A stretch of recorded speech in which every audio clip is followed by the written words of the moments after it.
2 me interferó, y en aquellos pacientes que tienen dolor de tipo no neuropático hay mayor presencia de interleuquinas con respecto al patrón TH2 como la 4 y la 10 principalmente.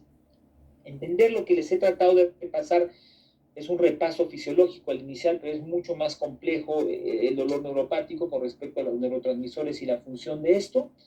Para entender, para el diagnóstico de un paciente con dolor neuropático, algo importante, a veces estamos forzados, un paciente con dolor lumbar y reacción nalga, hernia núcleo pulposo, y no es así. El dolor neuropático generalmente solamente tiene una etiología, o podemos llegar cuando es crónico a un 60% de la etiología, y un 40% que desconocemos la causa. Doctor, me arde esta cara del antebrazo, neuritis, descartada, electromiografía, hernia, no tiene nada, estás loco. No, es un dolor de tipo neuropático de tales características, simplemente que lamentablemente por la cronicidad del dolor muchas veces no voy a poder llegar al diagnóstico necesario. Entonces, muy interesante, importante hacer una historia de la enfermedad para ver intensidad, curso de los síntomas, antecedentes patológicos, tratamiento, intensidad, localización. Podemos utilizar la presencia de dermatomas para poder ver exactamente dónde está el dolor. Entender y saber interpretar los síntomas, ¿no? Síntomas negativos como hipoestesia, anestesia, hipoestesia térmica, hipoestesia al pinchazo, pérdida de sensación vibratoria. Síntomas positivos, parestesias, disestesias. La parestesia es aquella sensación, ya, doctor, tengo corriente, se me adormece. La disestesia es la sensación desagradable, doctor, me quema, me arde, me clavan, me meten agujas.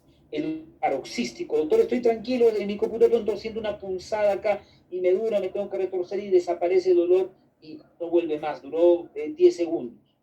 Hiperalgesia es aquella sensación aumentada, un estímulo no doloroso, es decir, un paciente le digo, ¿cómo estás? Y siente gran dolor como que hubiera estrujado la mano. La alodinia, la presencia del dolor en ausencia de estímulo. Por ejemplo, me pongo la camisa y tengo una neuralgia posherpética, solamente el contacto me produce dolor, o la hiperpatía, ¿no? Que el paciente, hola, ¿cómo estás? ¿Qué tal? Y a los 10 minutos de ver el dolor que le di un palmazo, o aquel paciente que le examiné el hombro, me dice, doctor, no pude dormir ese día que usted me examinó, al día siguiente no pude dormir, me dolió el hombro terriblemente. Ayuda mucho el examen físico la presencia de dermatomas, por ejemplo, en la parte superior izquierda podemos ver la presencia de dermatomas en guante o en calcetín, típico de una polineuropatía, principalmente la diabetes. A mano derecha podemos ver al paciente en la mano que tiene parestesias en los primer y segundo dedo y la mitad del tercer dedo, típico del territorio del nervio mediano, probablemente un túnel del carpo, o en la cara lateral del muslo, típico del cutáneo femoral superficial, una meralgia parestésica. A la parte inferior izquierda, un paciente que tiene un dolor lumbar con una irradiación muy marcada a nivel del miembro inferior comprometido, un problema radicular, o a la paciente que tuvo el antecedente, dice, doctor, sí me salieron unos granitos hace unos meses, desaparecieron, me quedó un dolor en esa zona del dermatoma, probablemente frente a una neuralgia posherpética. Pues muchas veces la localización nos ayuda mucho a identificar el tipo de dolor neuropático. Entonces, para el diagnóstico, ningún síntoma es específico, es la combinación de estos, la exclusión de otras enfermedades y una muy buena historia clínica. Para eso hay instrumentos para poder ver, muy interesantes y muy prácticos. Ahí les traigo el LANS, el DN4, el Detect Tool. Las sensibilidades van a variar desde 66, 91 hasta el 74%. Quería compartirles el 4, que me parece que es un instrumento bastante fácil que tener en el consultorio para identificar el dolor neuropático. Básicamente consiste solamente de 4 partes. La primera parte es simplemente preguntar las características del dolor. ¿Quema? ¿Es un frío doloroso? ¿Hay descargas eléctricas? Sí, no. ¿Tiene zona donde le duele alguno de estos síntomas? Hormigueo, pinchazos, entumecimiento, escozor. Colocamos sí o no. En la parte de abajo, la exploración al paciente. Simplemente necesito la punta de mi lapicero, necesito una aguja, un mondadientes, un algodón. En la cual, al explorar la zona del paciente, vemos si hay hipoestesia al tacto, hipoestesia al pinchazo. Y la cuarta parte, si el dolor se intensifica por roce. ¿De acuerdo? Cada uno tiene un punto de los ítems. Si el paciente tiene 4 puntos o más, estamos frente a un dolor de tipo neuropático. Tan sencillo como una entrevista con pocas preguntas o un examen físico dirigido. Una sensibilidad interesante de 82.9 y una especificidad de casi 90%. Un instrumento bastante importante que se puede aplicar en la práctica diaria frente a un paciente, ¿no? Además de esto, hay formas de medir el dolor básicamente son para estudios de investigación, pero existe como tal. Si queremos cuantificar un paciente hospitalizado, lo podríamos hacer. En el examen físico, definitivamente tenemos que hacer lo que es sensibilidad y fuerza muscular. Es muy, muy, muy importante el examen físico. Entender de que para poder estudiar el tamaño de las fibras, ¿se acuerdan que les mencioné ese corte transversal a nivel de lo que es el sistema nervioso periférico? Las fibras más grandes, como las A beta, que son mielinizadas, podemos ver la alteración al contacto con mis manos, con mi lapicero, con una madera. Las A delta, que son más pequeñitas, tengo que hacerlas con las más pequeñas, esas aquellas para evitar la neuropatía diabética, ¿de acuerdo? Y las más pequeñitas, las amielínicas tipo C, solamente las voy a poder identificar con temperatura, frío, calor, la diferencia. Eso es importante para un examen físico con un paciente que viene con un dolor neuropático. Esa es la causa del dolor. Doctor, me queman las pies, vale la pena tomarme el tiempo a hacer esta parte del examen físico y no distraerme en otras partes, probablemente que no es la causa del dolor en ese caso puntual. De como les había mencionado, tenemos la electromiografía, que nos ayuda mucho, que va a ser con una sensibilidad de 100% si el paciente tiene ya un motor o si tiene fibras sensitivas más grandes mielinizadas, que la sensibilidad va a ir bajando, que las fibras sean más pequeñas, que es la causa más frecuente de neuropatía, ¿no? Doctor, me arde, me quema, me abre pila, un DN4 tiene 6, los 6 puntos, de una electromiografía está normal, no tiene nada, falso. La electromiografía tiene una sensibilidad baja para las fibras pequeñas. ¿Le va a ayudar? Me puede ayudar, porque salga normal no me significa que no tenga la neuropatía. Ahora, si yo quiero ser más sensible, no voy a confiar en la intensidad del pinchazo que puedo hacer conmigo. Existen otras pruebas, como el test de sensibilidad cuantitativa, el test funcional autonómico, que puede ser medible, no lo tenemos, me parece que en Arequipa no tenemos, en Lima tendrán algunos lugares también para poder hacer, pero generalmente es más de estudio de investigación, ¿sí? Como tratamiento, no existe ningún medicamento que haya sido diseñado para el dolor neuropático. La mayoría de los medicamentos han sido adoptados de otros tipos de enfermedades como antidepresivos, como anticonvulsivantes, ¿de acuerdo?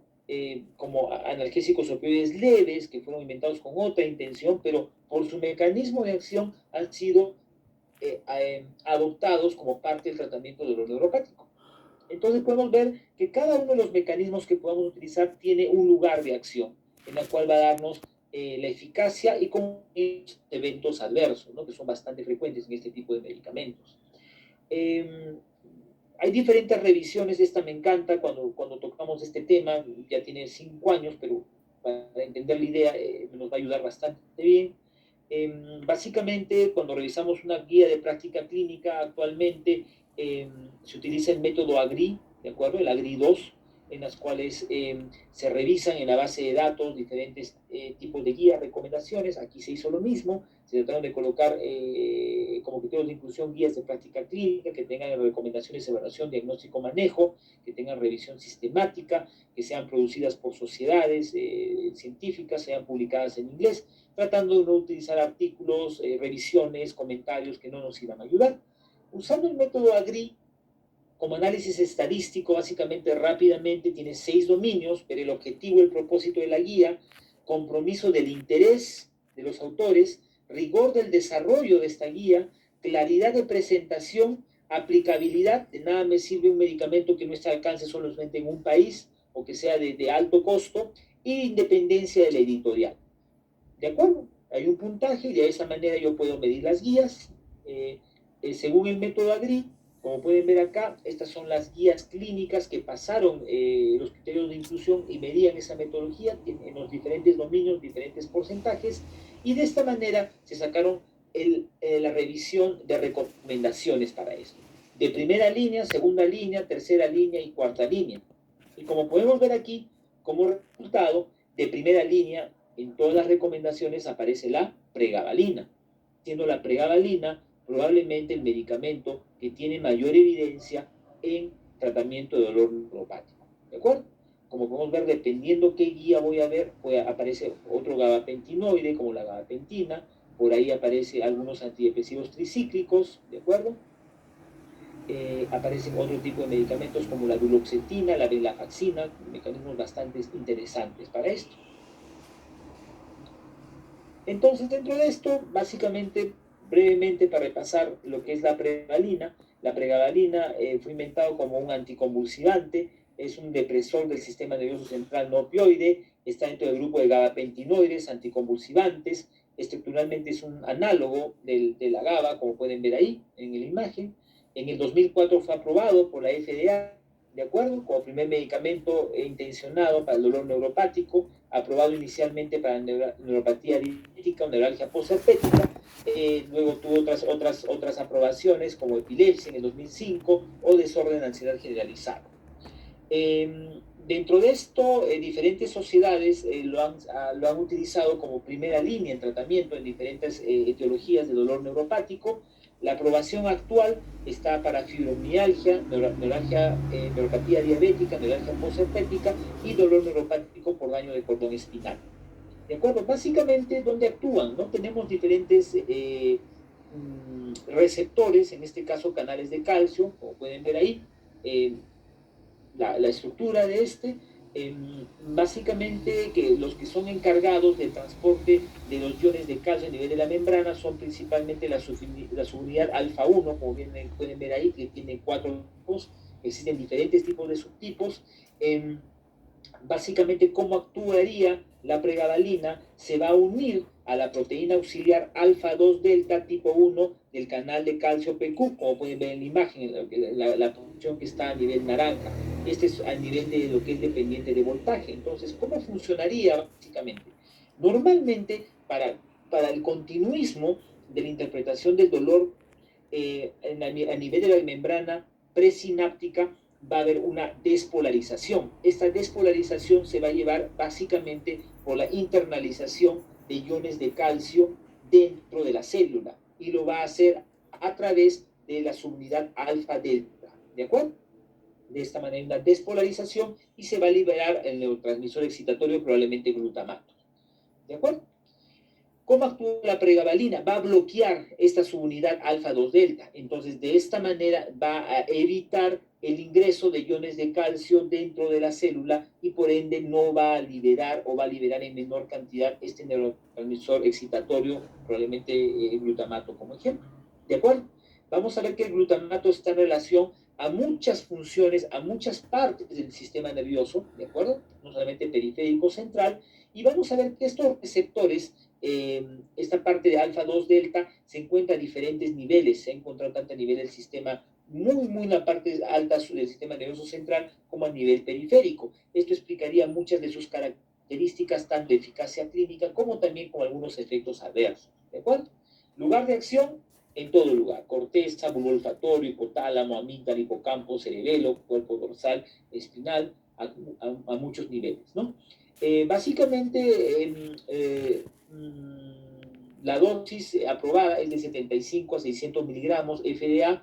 Fuera de FDA sí hay reportes de 750 hasta 900 miligramos y una absorción rápida a la hora, proporcional a la concentración, no está afectada por alimentos. Algo muy importante, miren qué interesante, y una biodisponibilidad de hasta el 90%, es muy importante. Pocas drogas tienen esa biodisponibilidad. No se une a proteínas plasmáticas, un tiempo de vida media de 5 a 6.7 horas. Y esto es una de las cosas más nobles de este medicamento, es que tiene muy metabolismo.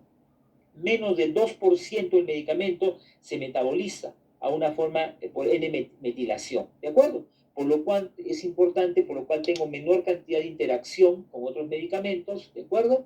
Y por lo tanto tengo menos contraindicaciones de su uso.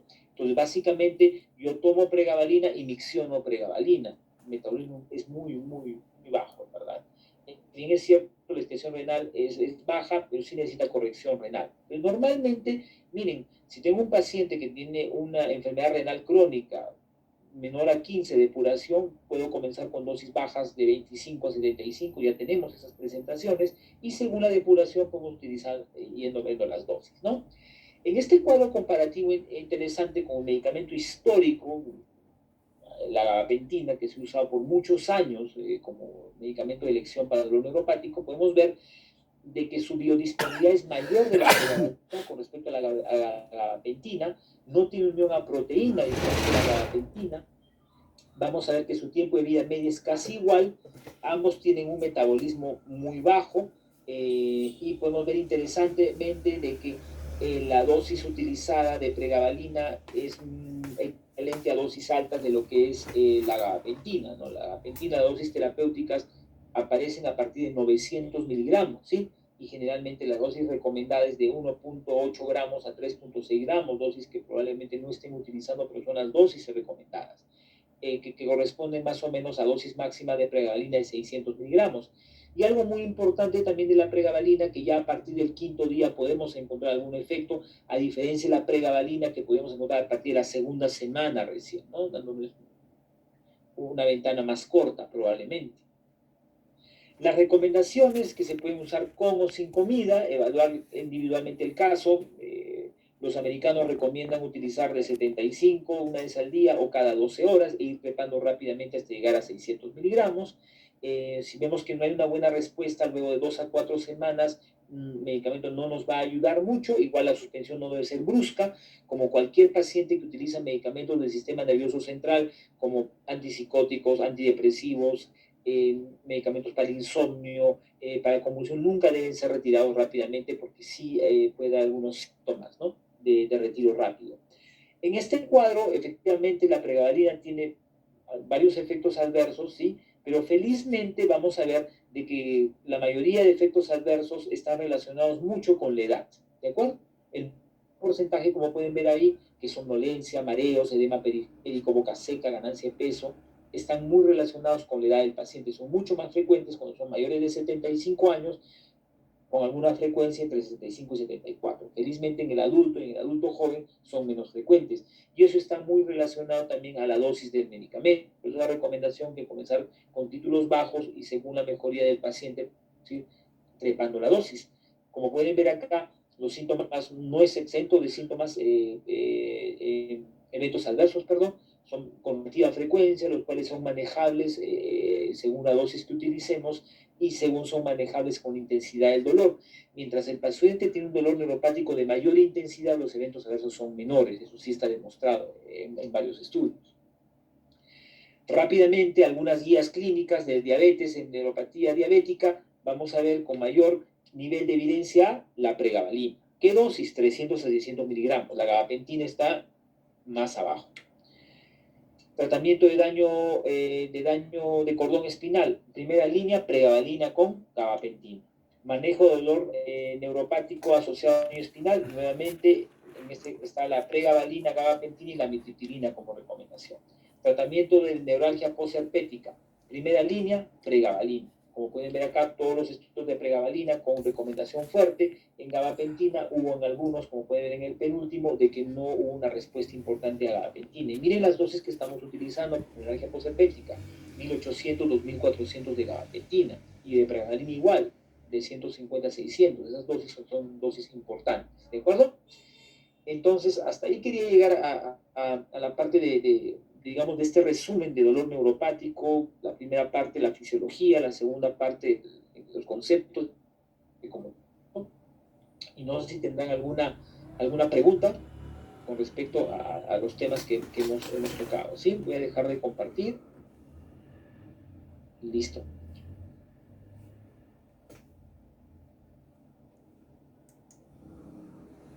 Muchas gracias, doctor Arriaga. Vamos ahora a la ronda de preguntas. Y una de ellas, doctor, es ¿en qué casos el dolor neuropático está asociado al estrés? Y si nos podría comentar algún ejemplo. Sí, esa es una pregunta muy interesante. Plantear de que el estrés probablemente no sea el gatillante del dolor neuropático, pero sí el estrés va a ser el exacerbante. Como he mencionado, la interpretación del nivel del sistema nervioso central va a depender mucho del estado de ánimo. Ese es otro tema, pero se ha visto que cuando hay estrés hay mayores niveles principalmente de lo que es el cortisol. Se eleva el cortisol inicialmente en estrés y esto a nivel del sistema nervioso central hace elevación de muchos neurotransmisores. Si bien es cierto, la noradrenalina es un neurotransmisor inhibitorio, a nivel del sistema nervioso central, en algunos núcleos, sobre todo, la noradrenalina se vuelve estresora. Y de esta manera, muchas de las áreas del sistema nervioso central